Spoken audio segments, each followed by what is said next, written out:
Nous méditons ce matin dans le livre de Matthieu. Matthieu chapitre 7. Matthieu chapitre 7 à partir du verset. On va lire à partir du verset 6 au verset. Alléluia. Verset 10. Amen.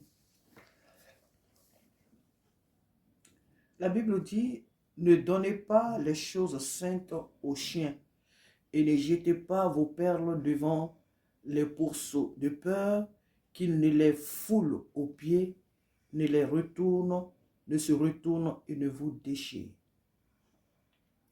Demandez et l'on vous donnera. Cherchez et vous trouverez. Frappez et l'on vous ouvrira. Car quiconque demande reçoit. Celui qui cherche trouve et l'on ouvre à celui qui frappe. Lequel de vous donnera une pierre à son fils s'il lui demande du pain? Ou s'il demande un poisson, lui donnera-t-il un serpent? Si donc méchant comme vous l'êtes, vous savez donner de bonnes choses à vos enfants, à combien plus forte raison votre Père qui est dans les cieux donnera-t-il de bonnes choses à ceux qui les lui demandent? Amen. Amen. Alors ce matin, notre lecture, notre méditation, la lecture de notre méditation commence dans Matthieu chapitre 7. Elle se trouve plutôt dans Matthieu chapitre 7 et commence à partir du verset 6 à 10. Le premier verset que nous avons lu nous dit, ne donnez pas les choses saintes aux chiens et ne jetez pas vos perles devant les pourceaux, de peur qu'ils ne les foulent aux pieds et ne les foulent aux pieds, ne se retournent et ne vous déchirent. C'est une image ici que le Seigneur donne. Amen. C'est une image qu'il donne parce que Jésus parle souvent, très souvent en parabole. Donc c'est une représentation. Quand il parle de pourceaux, quand il parle des chiens, ici nous savons le rôle des pourceaux. Nous connaissons le rôle des chiens. Les pourceaux sont souvent, on a dit dans la Bible que ce sont des animaux impurs, c'est ce qu'on a dit, mais dans la Nouvelle Alliance, toutes ces choses, on ne les pratique pas. Un enfant de Dieu mange de tout.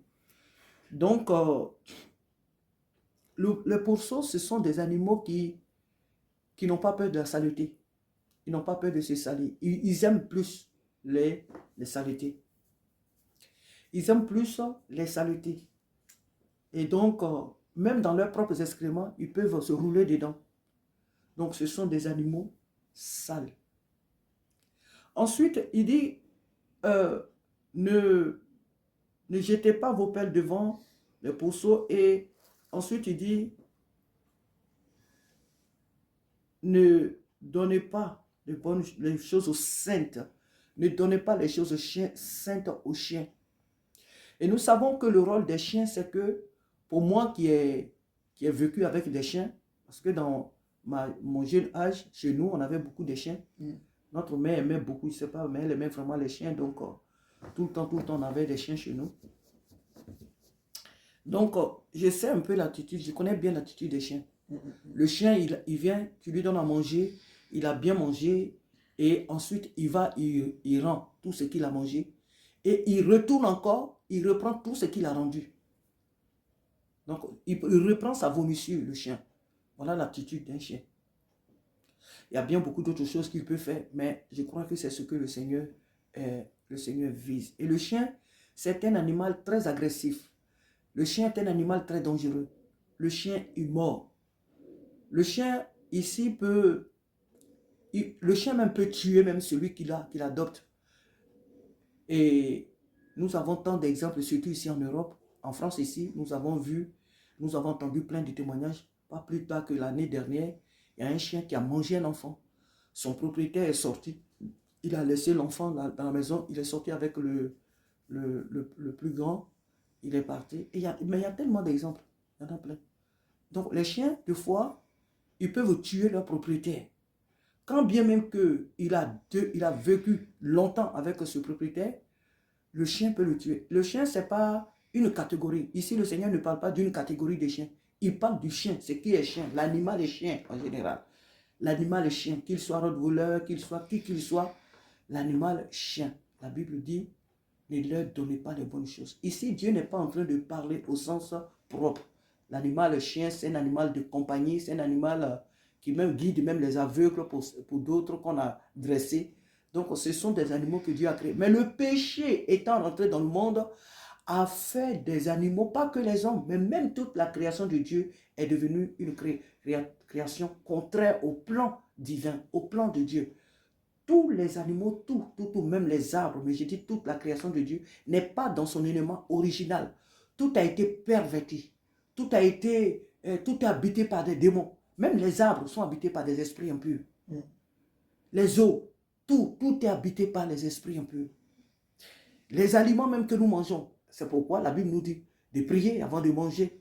Ou bien la Bible nous dit encore, tout est sanctifié par la parole. Ce qui veut dire que si tout n'était pas sanctifié par la parole, ce qui veut dire que tout est impur sans la parole. Amen. Donc, le Seigneur ne veut pas que nous donnons les choses saintes à ces deux catégories d'animaux. Pourquoi? Parce que ce sont des animaux qui ne sont pas purs, qui ne sont pas saints, qui n'ont pas une attitude pure. Qui n'ont pas une attitude pure. Et ici, Dieu représente des personnes. Ces animaux, il représente des personnes en ces animaux-là. Parce qu'il y a parmi nous des personnes qui ont cette attitude-là. Il y a des personnes parmi nous qui ont ce comportement. Tu vas lui confier ton secret. Lorsque quelqu'un vient et te confie un secret, c'est sain pour lui. C'est précieux pour lui. C'est sa vie qu'il vient te confier. Un frère ou une soeur vient te confier un secret. Peut-être même qu'il n'a pas dit à son père ni à sa mère. Ou peut-être aux membres même de sa propre famille. Mais s'il vient, il te confie son secret. Avant même que le soleil ne se couche, son secret est connu de tous. Son secret là, il est connu de tous. C'est-à-dire, les gens savent vraiment qui il est. Les gens savent son secret qu'il t'avait confié. Lui, il passe, il ne sait pas. Le jour où il va savoir, c'est que vraiment, c'est parce que, et très souvent c'est comme ça, quand tu apprends la chose, c'est que c'est connu déjà de tout le monde. Il y a des personnes qui ont des projets. Le projet n'a pas encore abouti, mais il a déjà informé la terre entière. Elle a déjà informé des personnes en qui elle croit faire confiance, des personnes de confiance. Combien de personnes qui se sont fait arnaquer? Combien de personnes qui se sont fait voler? Il y a des personnes qui travaillent dans une entreprise. Elle prend le secret de l'entreprise, elle va vendre ça à l'autre entreprise. Et à cause de son comportement, l'entreprise où elle se trouve fait faillite. Parce qu'elle a pris tous les secrets de l'entreprise et l'a vendu, elle l'a donné à l'autre entreprise. Mais il y a tellement de choses, des choses précieuses. On a encore des personnes qui vont, parce que c'est mon père, parce que c'est ma soeur, quand ils arrivent chez eux, ils vont dormir dans leur chambre avec, tous nous faisons ces erreurs. Tu prends tellement que tu considères la personne, tu te dis que, je vais dormir dans mon lit avec elle. Mais c'est ton lit, c'est là que toi tu dors. C'est ton lieu secret. C'est là que repose ton corps. C'est ton lieu secret. On fait de... c'est pas parce que c'est ton frère, c'est ta soeur, tu ne la connais pas d'esprit. Tu la connais comme ça physiquement, mais d'esprit, tu ne la connais pas. Tu ne sais pas ce qu'elle va prendre dans ton lit, ce qu'elle va prendre dans ta chambre. On fait entrer n'importe qui chez nous. On fait entrer n'importe qui dans nos chambres. On confie nos secrets à n'importe qui. On partage nos projets à n'importe qui. Ce sont des richesses que nous avons, que nous possédons, et que par manque de sagesse, par manque de discrétion, que nous vendons à des personnes qui sont en réalité nos ennemis. Nos ennemis. Il y a des personnes même à qui nous rendons aussi des services. Que nous rendons service. C'est bien de rendre service. C'est bien de rendre service. Au dehors, quand nous passons, il y a des personnes, nous voyons qui mendient. Tu te dis, oh là, le pauvre homme, tu enlèves 5 € ou 2 €, tu lui donnes. Mais en réalité, cette personne-là, si tu n'as pas le discernement pour toi, mais parce que Dieu nous protège. Dieu nous protège parce que le Seigneur sait que tu l'as fait de bon cœur. Tu as voulu aider la personne. Donc nous autres là, puisque nous sommes enfants de Dieu, Dieu nous protège. Mais pour des personnes qui sont sans couverture et qui ont en eux cette nature de Dieu d'aider. Oh la pauvre femme, oh le pauvre homme, oh le pauvre jeune homme, alors que c'est un esprit qui est là. Alors que c'est une personne, pas seulement parce qu'elle a un esprit, mais parce que cette personne a de mauvaises intentions. Et tu prends ton argent, tu lui donnes. Quand tu lui donnes, qu'est-ce qu'elle fait après? Ce qu'elle te fait, ce qu'elle fait de ton argent, elle t'envoie des problèmes. Combien de personnes ont fait venir leur famille ici en Europe, mais en retour, qu'est-ce qu'elle leur a rendu? Le mal. Il y a une dame que je connais très bien qui me parle souvent, elle a fait venir presque toute sa famille ici, mais aujourd'hui, eux tous ne parlent pas avec elle. Personne ne vient même la voir, personne ne vient même la voir. Personne ne vient là où elle est. Aujourd'hui, elle est malade, hein? Elle est dans une situation, mais vraiment, même pour se déplacer, pour aller acheter même de l'eau, c'est tout un problème. Mais personne, c'est Dieu, par sa grâce, envoie des étrangers, des personnes qui vivent chez elle, mais ces personnes se coupent d'elle comme si c'était ses propres enfants. Il y a beaucoup de cas qu'on pourrait vraiment citer. Souvent, nous croyons faire du bien aux gens, mais le bien que nous faisons, c'est nous qui croyons faire le bien. Mais regardons leur comportement. Il y a des personnes qu'on a aussi, ici en France, il y a des personnes qu'on a hébergées. Il y a des personnes qu'on a hébergées par compassion, par amour. Mais ces personnes-là se sont retournées. Et moi, dans mon cas, j'en ai hébergé comme ça. Donc, quand la Bible dit, ne donnez pas les bonnes choses aux chiens et ne jetez pas vos perles devant les pourceaux de peur qu'ils ne retournent et ne vous déchirent. Ici, le Seigneur n'a pas dit de ne pas faire du bien aux gens. Non, non, non. Mais en toutes choses, ayons le discernement. C'est de cela qu'il est question. Il y a des choses qui sont bien, qui paraissent bien à nos yeux, mais elles ne le sont pas aux yeux de Dieu. Elles ne le sont pas aux yeux de Dieu. Nous devons garder notre bouche. Souvent, on se confie en des personnes qu'il ne faut pas. Elles se présentent à nous comme des bonnes personnes, mais en réalité, ce sont nos ennemis. Ce que nous leur disons là, elles vont travailler ça dans le monde des ténèbres. Et on va dire, oui, mais nous sommes des enfants de Dieu, rien ne pourra contre nous. Mais tu n'as pas eu la sagesse? Est-ce qu'avant d'ouvrir ta bouche, tu as consulté le Seigneur? Et après, on est étonné que notre vie tourne en rond. Après, on est étonné que ce qu'on veut faire, ça ne marche pas. Mais à qui est-ce que tu as parlé? À qui est-ce que tu as confié ton cœur? Donc les liens, souvent nous les cherchons. Nous devons avoir le discernement dans tout ce que nous faisons. Et par nos paroles et par nos actes. Ce n'est pas tous les actes que nous croyons être bons qui le sont forcément aux yeux de Dieu. Forcément, dans la maison de Dieu, il y a plein d'exemples qu'on pourrait donner. Mais comme c'est une méditation du matin, je cite que c'est quelques points là pour que chacun de nous, même analyse, parce que nous avons tous en nous l'Esprit de Dieu, pour que chacun de nous-mêmes réalise. Il y a beaucoup de choses, beaucoup de services qu'il ne faut pas rendre. Il y a des services ici. On a le témoignage aussi de quelqu'un qui était paralysé. Et la personne était paralysée. Et un pasteur qui évangélisait, qui avait vraiment le don de délivrance, est allé prier pour cette personne pour qu'elle se relève. Parce qu'elle était là au bord de la route et elle m'a dit, quand la personne s'est levée, il a donné un coup de tête au pasteur, son nez, ses lèvres étaient brisées, il saignait. Et le Seigneur lui dit, voilà, c'est à cause de son cœur comme ça qu'il est assis là, qu'il est là. Donc il y a trop de cas. Tout ce que nous faisons, faisons-le parce que Dieu nous demande de le faire. Faisons beaucoup attention. Les services que nous rendons, le bien que nous faisons, faisons beaucoup attention. Ensuite, le Seigneur nous encourage à demander. Il dit, demandez, vous recevrez, et l'on vous donnera. Cherchez, vous trouverez, frappez, et l'on vous ouvrira. Et si Dieu veut qu'on lui demande, nous voyons quelque part Jésus dit, jusqu'à présent, vous n'avez pas demandé, vous n'avez rien demandé. Nous les chrétiens, on aime demander, Seigneur, donne-moi travail. Et quand Dieu nous donne travail, pour nous, on pense qu'il nous a donné beaucoup de choses. Donc Dieu nous donne un travail, sachant que Beaucoup travaillent, ils sont payés cosmiques. Ça dit 1200, 1300 euros. La maison coûte 800 euros ou 900 euros. Il reste combien? Donc, la majorité des personnes qui travaillent vivent dans des découvertes, vivent dans des dettes.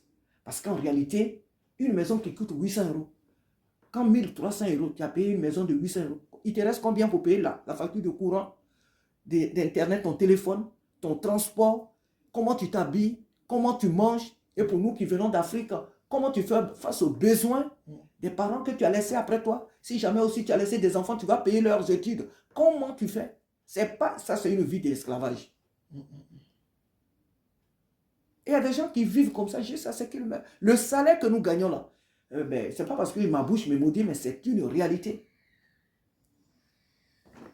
Donc quand le Seigneur nous dit de demander, il sait que nous avons des besoins et ce que nous sommes en train de faire n'est pas capable de répondre à nos besoins. Alors, il nous faut lui demander. Notre demande ne doit pas se limiter aux choses banales. Parce que nous croyons souvent que Dieu, si je lui demande ça, c'est non, c'est compliqué. Et nous laissons l'ennemi nous culpabiliser pour nos fautes à nous. Au point que nous disons que Dieu ne fera pas ça. Dieu ne va pas me donner. Mais Dieu, il nous donne ça. Dieu est capable de nous donner les choses. Mais nous ne demandons pas. Il dit chercher, nous devons chercher. Il dit frapper. Frapper ici, il parle de l'insistance. Nous devons insister. Si nous croyons par la foi que nous avons demandé que Dieu nous a répondu, alors passons la louange.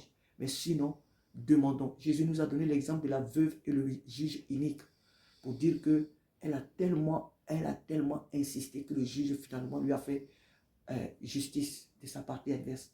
Donc le Seigneur, tant que la chose que nous avons demandé à Dieu, nous ne l'avons pas, continuons de demander. Mettons notre foi en action et demandons, Dieu va répondre. Il dit, mais si vous les hommes là, vous avez donné de bonnes choses à vos enfants, est-ce que si votre enfant vous demande du pain, vous allez lui donner le contraire? Vous allez lui donner une mauvaise chose? Non. Vous n'allez pas lui demander une mauvaise chose. Déjà, moi-même, deux fois, quand je sais que les petits-enfants arrivent là où mes enfants vont, déjà même, je cherche à faire des courses, ce qu'ils aiment, et ceci, cela. Et mes propres enfants, on n'en parle pas. Donc, nous savons donner des bonnes choses à nos enfants. À combien plus forte raison? Nous, les hommes, Jésus dit bien, nous, les hommes, nous sommes mauvais. Mais c'est vrai, nous sommes méchants. Cependant, nous savons donner des bonnes choses à nos enfants. À plus forte raison, lui, le Père Céleste, qui est Dieu, qui est amour. À combien plus forte raison ne nous donnera-t-il pas de bonnes choses quand nous les lui demandions? Dieu est bon et il nous incite ce matin, il nous invite à demander. Ces deux passages sont vraiment liés. Ne pas donner les choses saintes aux chiens et demander à Dieu. On pourrait parler de demander des choses naturelles, des choses naturelles ou spirituelles, mais aussi demander. Pour ne pas que nous jetons nos choses aux ingrats, aux personnes qui ont l'attitude des chiens et des porcs, qui aiment les saletés, qui aiment tout ce qui est mauvais, qui aiment là où il y a l'obscurité, là où il y a les ténèbres, des personnes qui se plaisent dans le mal. Pour ne pas que nous jetons nos biens à cette catégorie de personnes, il nous faut demander, il nous faut chercher la présence de Dieu. Il nous faut constamment rester dans la présence de Dieu pour ne pas que nous fassions des erreurs, pour ne pas que nous commettions l'irréparable. Que Dieu nous aide pour cette maison à ne pas s'engager dans des choses qui ne sont pas de Dieu, à ne pas jeter la richesse, les dons que Dieu nous a donnés aux chiens, parlant même des dons, oui. Donc, ne faisons pas ce que Dieu ne nous a pas demandé de faire, sinon nous serons surpris. Sinon nous allons tout le temps nous plaindre. Que Dieu nous aide ce matin à nous encourager à la prière. Amen. Parce que c'est par la prière que nous pouvons demeurer dans la présence de Dieu et ne pas commettre ce qui est mauvais. Que Dieu nous aide à ne pas faire du bien n'importe comment. Parce que ce que nous croyons être bien, il n'est pas forcément aux yeux de Dieu. Oui, ce que nous croyons faire du bien. Moi, j'ai déjà fait du bien à quelqu'un. Et puis, quelqu'un qui n'est même pas de ma famille. Hein. Mais sur le champ, j'ai vu les retombées. J'en ai rendu le témoignage. Dans le même mois, j'ai vu les retombées. Ça veut dire que la semence, quand certains hommes de Dieu nous disent qu'il faut s'aimer sur la bonne terre, c'est quelque part, c'est vrai. Seulement que certains hommes en font vraiment une grande chose comme si l'argent. Mais la manière dont nous donnons et les personnes à qui nous donnons, c'est très important. Des fois, on donne à des personnes, au retour, on a des problèmes. Et il y a des personnes à qui, quand nous donnons, c'est des bénédictions qui reviennent. Parce que ça veut dire qu'on a sémé sur la bonne terre. Ce n'est pas forcément la personne qui nous fait le bien, mais parce que nous avons sémé sur une bonne terre. Nous avons donné à la personne qu'il fallait. Alors de suite, nous voyons les retombées. Amen.